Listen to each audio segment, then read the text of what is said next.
Buenos días o buenas tardes, compañeros. Yo soy integrante del equipo número 1 a cargo del tema de puentes y daré continuación a la exposición con la parte de consideraciones estructurales y las partes de un puente según las diferentes clasificaciones.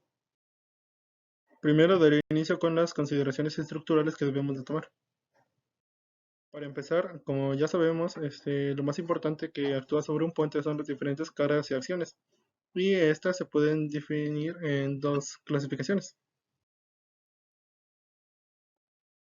Estas son las cargas variables que son las que tienen una variación importante durante la vida de la estructura. En este caso me parece que podría ser el flujo vehicular y las cargas eventuales que son producidas por acciones que ocurren de forma muy ocasional durante la vida de la estructura. Al momento de diseñar un puente tenemos que tomar en cuenta distintos factores, como pueden ser las cargas de servicio, que es para qué va a funcionar el puente, las cargas últimas del estado del puente, las cargas permanentes que van a actuar en el puente durante su vida útil, las cargas muertas que serán dadas por el propio peso del material, el empuje de tierras que estará siendo generado al momento de construir el puente, los empujes hidrostáticos y las cargas vivas, que sería el flujo vehicular. Para realizar un análisis longitudinal, transversal o tridimensional de, en este caso, la superestructura que se está analizando, debemos de considerar distintos modelos de cargas vivas. En este caso voy a explicar un poco a continuación. En este caso, el primer modelo que tenemos es el IMT 66.5, que en este caso puede ser aplicable a estructuras que se proyecten para carreteras de los tipos ET, A, B y C, donde los tránsitos diarios promedios anuales varían un poco, y en este caso serían de las carreteras más transitadas según nuestra clasificación oficial de las carreteras. Después tenemos el modelo IMT 20.5, que es aplicable para estructuras que se proyecten para carreteras tipo D, cuyo tránsito diario promedio anual oscila entre los 100 y 500 vehículos. En este caso es para claros mayores o iguales a 15 metros, tomando en cuenta distintos factores de carga, como sería 2.5 toneladas, 18 toneladas y 0.9 toneladas por metro. Los modelos de cargas vivas vehiculares para el análisis longitudinal. Este modelo de cargas vivas se utiliza para un análisis longitudinal de los claros un poco más grandes. En este caso serían iguales o mayores de 30 metros. Y consiste en representarlo con tres cargas concentradas, que serían la peso 1, peso 2 y peso 3, de cargas uniformemente distribuidas, que sería la W, y para carreteras tipo C, cuyo tránsito diario promedio anual oscila entre los 500 a 1500 vehículos.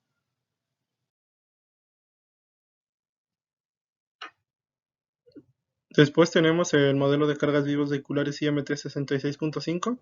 Este se utiliza para el análisis longitudinal de puentes y estructuras similares con claros iguales o mayores a 30 metros. Y en este caso, en el dibujo que tenemos a la izquierda, podemos ver la separación que existiría entre los diferentes tipos de carga que estaríamos dando, que serían peso 1, peso 2 y peso 3. Después tenemos el modelo IMT 20.5. Este modelo se utiliza para analizar claros iguales o mayores de 15 metros y consiste en analizarlo con dos cargas concentradas, que serían el peso 4 y el peso 5, y una carga uniformemente distribuida, que sería W', con los valores que se indican en este gráfico. En este caso, pues nos estamos representando un claro de 6 metros, y aquí estarían nuestro peso 5 de este lado y peso 4, y de este lado está la carga repartida, que sería en todo el puente. Bueno, para este método simplificado tenemos algunas limitaciones. En este caso, la superestructura del puente debe satisfacer con estas condiciones. Primero, tiene que tener un ancho definido de la sección. Los apoyos pueden asimilarse a líneas que cubren todo el ancho. Y en superestructuras que son esviajadas, deben de ser construidas por una sola losa plana.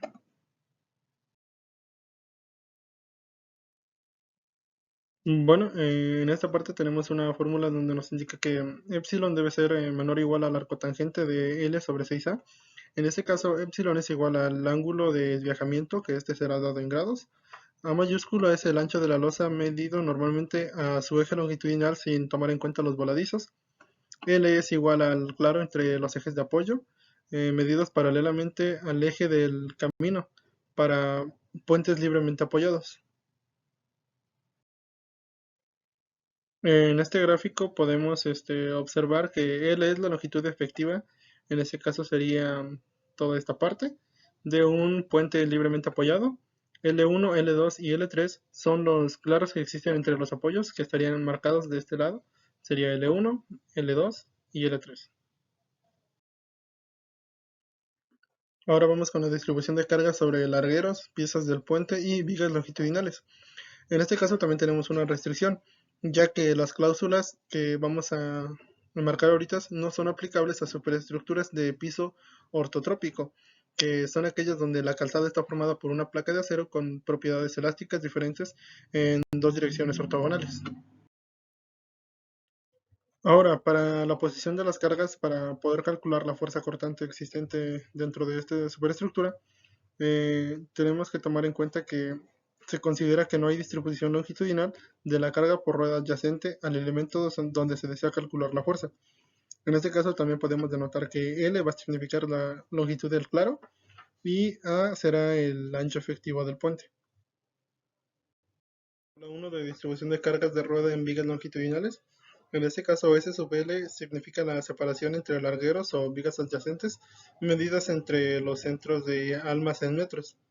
Tenemos para distintas clases de pisos, como por ejemplo lo pueden ser de concreto sobre vigas metálicas o traves de concreto preesforzado, para puentes con un solo carril de tránsito, para separaciones de larguero menores o iguales a 3 metros, y para puentes con dos o más carriles de tránsito, para separaciones de larguero menores o iguales a 4.20 metros. Y así con la fórmula que está indicada, por ejemplo, para puentes con un solo carril de tránsito sería SL sobre 2.15 y para dos carriles es SL sobre 1.65. Y así con los distintos tipos de concreto, porque también tenemos de concreto sobre vigas T, de concreto sobre traves múltiples de sección de cajón de concreto, para parrillas de acero con espesor menor de 10 centímetros y para parrillas de acero con espesor mayor a 10 centímetros. Algo muy importante a tomar en cuenta serían los sismos. En este caso sabemos que México tiene una zona sísmica muy activa y desde el punto de vista de riesgo sísmico, el territorio de la República Mexicana se divide en 5 zonas. En este caso tenemos la tabla número 2 de valores del factor de comportamiento sísmico. Este fue extraído de la norma NPYCAR 6-01-005-01. En este caso nos indica las características de la estructura y Q, que sería el valor de comportamiento sísmico, para diferentes tipos de estructuras, como estructuras cuya superestructura forman un marco dúctil con los elementos de la subestructura, estructuras en las que la fuerza sísmica es resistida por una sola columna o pila continua con el tablero de la superestructura, y para el cálculo de las fuerzas generadas por la subestructura en elementos de mampostería. Ahora voy a hablar acerca de las partes de un puente de acuerdo a las consideraciones que toma la SCT.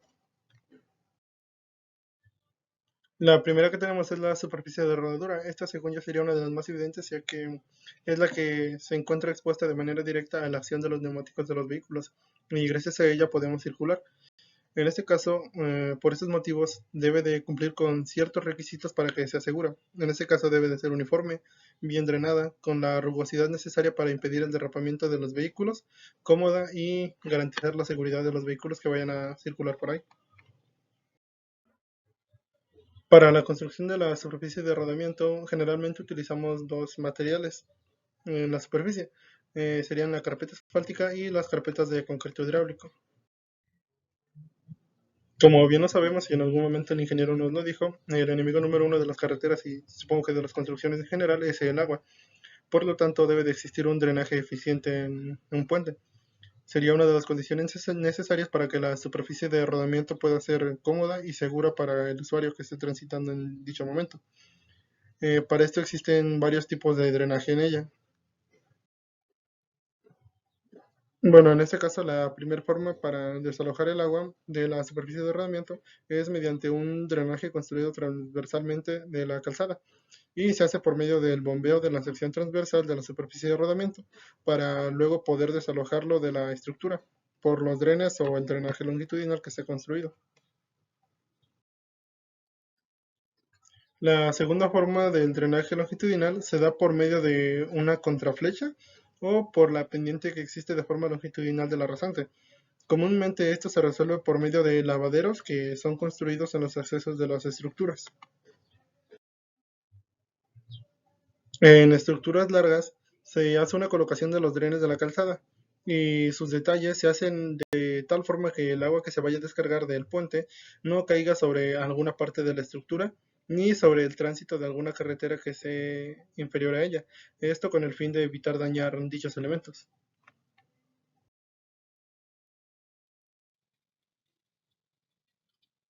Las juntas de calzada o juntas de dilatación. Estos son elementos responsables de permitir los movimientos que lleguen a tener dicho elemento entre dos partes en el puente, los cuales pueden ser en los apoyos extremos de la estructura, en la zona entre el acceso y el tablero, o en los apoyos intermedios entre los tableros. Como bien sabemos, el clima es un factor que afecta directamente a este elemento. Si hace calor, este se va a expandir y si hace frío, este se va a contraer.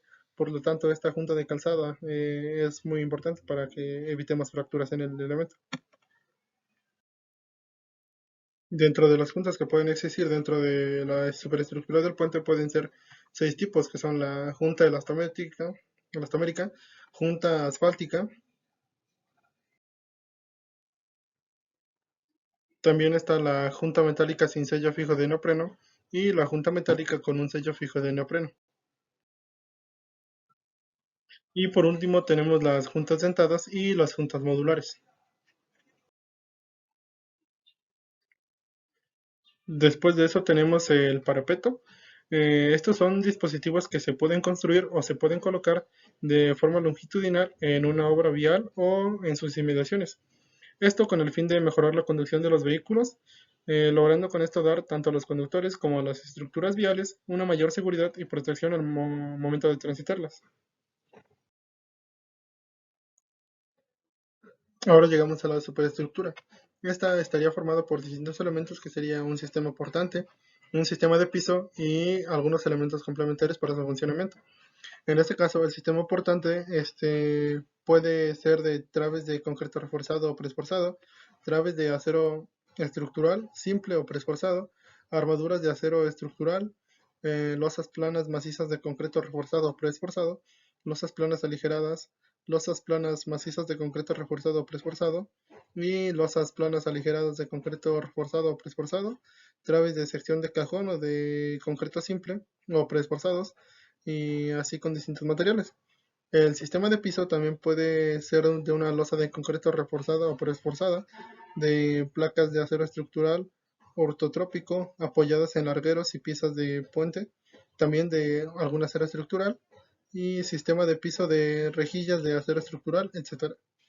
Y los elementos complementarios de los que nos haríamos referencia serían como guarniciones y banquetas, carpeta asfáltica de rodamiento, drenes para eliminar el agua que caiga sobre la carretera o a causa de la lluvia, parapetos que puedan ser de concreto o de acero estructural, arbotantes del sistema de alumbrado de puentes, estructuras de soporte de señalamientos, sistemas de juntas de dilatación entre ambos tramos de la superestructura o entre la superestructura y algunos apoyos extremos de la subestructura.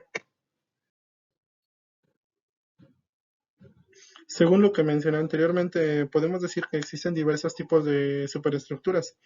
A continuación voy a mencionar algunas de ellas, pero cabe resaltar que no todas las que tengo en la lista son las más utilizadas en el país, así que puede haber alguna u otra. Pueden ser de losa maciza, losa aligerada, losa con nervaduras, losa sobre vigas, losa sobre armadura espacial o estereoestructuras, losa sobre traves tipo cajón, cajón unicelular y multicelular, armaduras de paso superior, armaduras de paso a través, superestructura tipo arco, colgantes y atirantados. Ahora llegamos a lo que es la subestructura.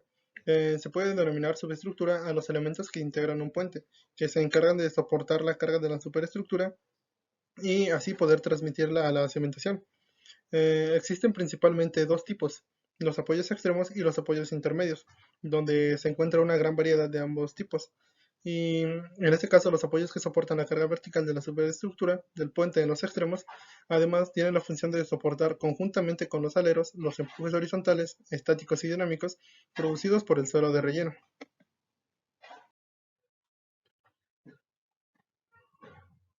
Ahora vamos con los estribos. En este caso, los estribos son apoyos que soportan la carga vertical de la superestructura del puente en los extremos. Y estos tienen la función de soportar conjuntamente con los aleros los empujes horizontales. Y estos pueden ser distintos, que serían los estribos con aleros integrados, estribos con aleros separados, estribos enterrados y estribos con aleros en U. También tenemos aquí los caballetes, que igual soportan la carga vertical de la superestructura del puente en los extremos, y estos están formados por columnas y un cabezal.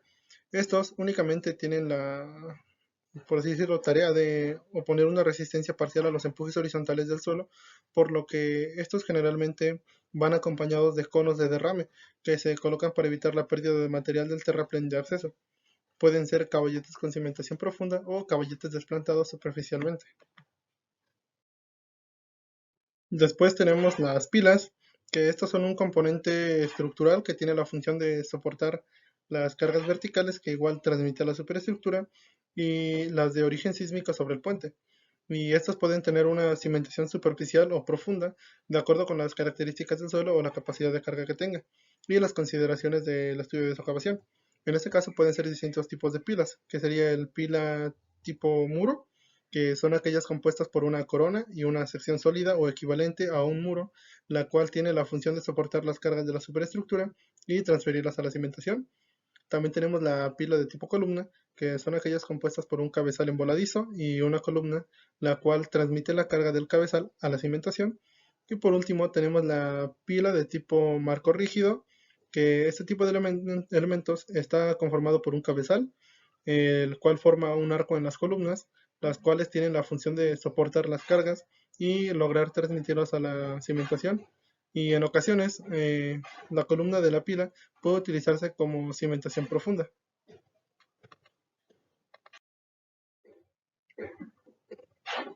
Ahora tenemos a la cimentación, y en este caso le denominamos cimentación a los elementos que tienen como función poder proporcionar el medio para que las cargas que bajen de la subestructura se transmitan al terreno, produciendo en este un sistema de esfuerzos que puedan ser resistidos con seguridad, sin producir algunos asentamientos diferenciales importantes que puedan dañar nuestra superestructura o con algunos asentamientos tolerables.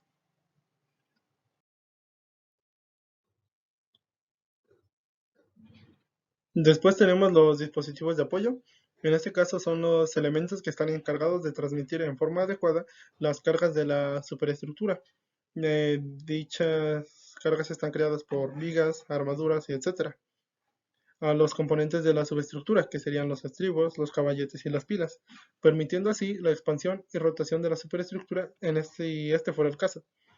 En México tenemos una gran variedad de dispositivos de apoyo complementarios y a continuación voy a hablar acerca de uno de los más comunes. Primero tenemos los apoyos de neopreno, que estos son dispositivos estructurales que transmiten carga y permiten la traslación y rotación compuesta de policloropreno o neopreno. Dentro de esta categoría existen varios tipos de apoyos, teniendo estos los apoyos elastoméricos que tienen espesores desde 13 milímetros o media pulgada o menores y están compuestos únicamente por neopreno. También tenemos los apoyos de acero, que son dispositivos estructurales fabricados de acero o de alguna aleación resistente que transmiten la carga y pueden o no permitir la traslación y o rotación. Y también tenemos los dispositivos de apoyo de plomo, que son dispositivos generalmente de tipo fijos, los cuales están compuestos por dos placas de acero y una placa de plomo en el centro, la cual suele ser de metal.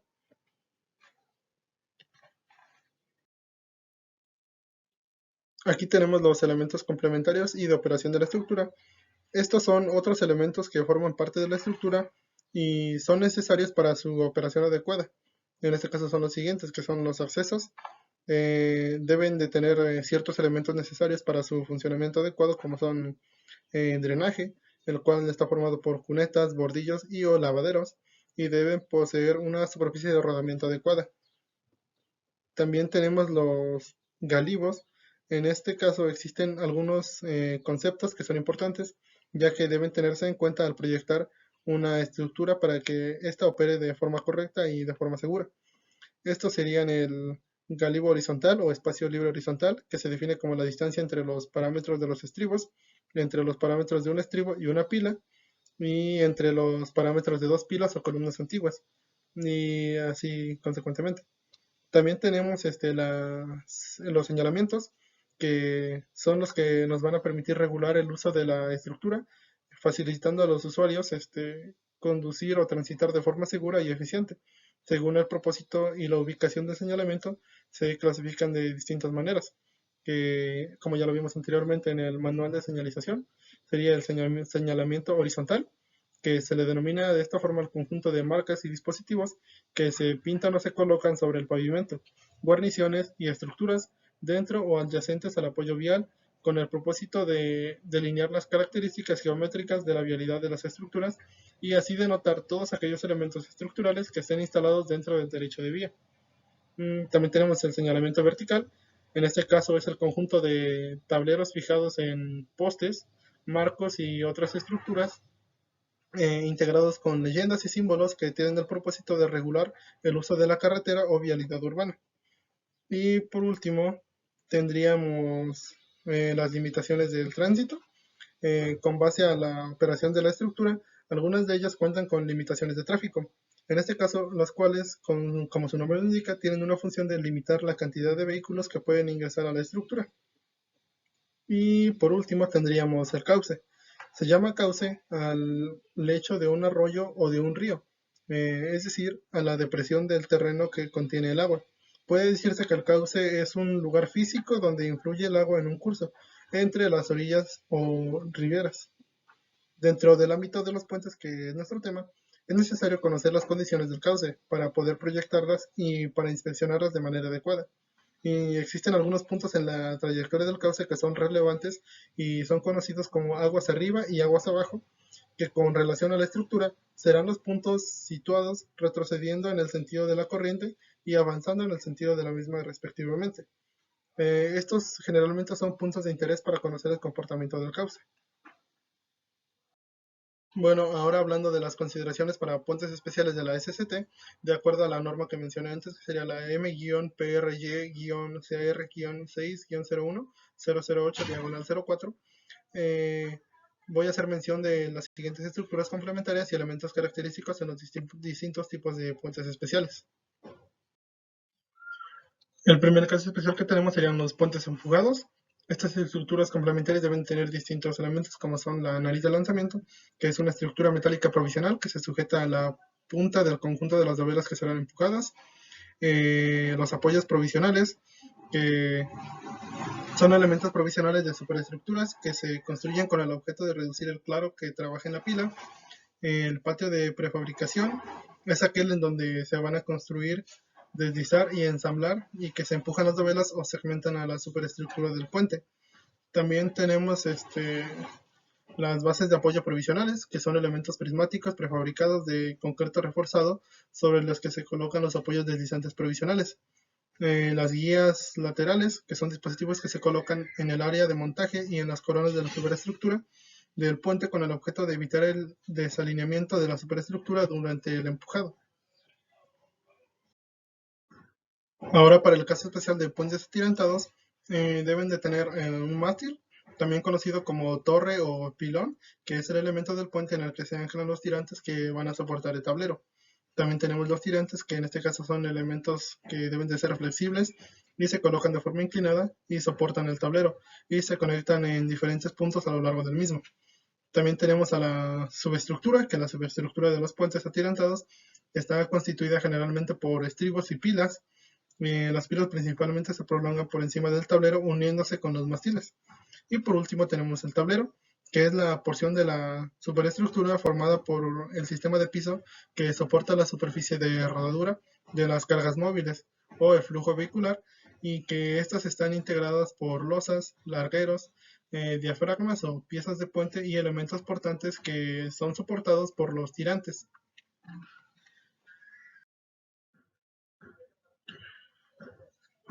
Y el último caso especial que tenemos sería el puente arco. En este caso, los elementos característicos de un puente de arco son los que voy a mencionar a continuación.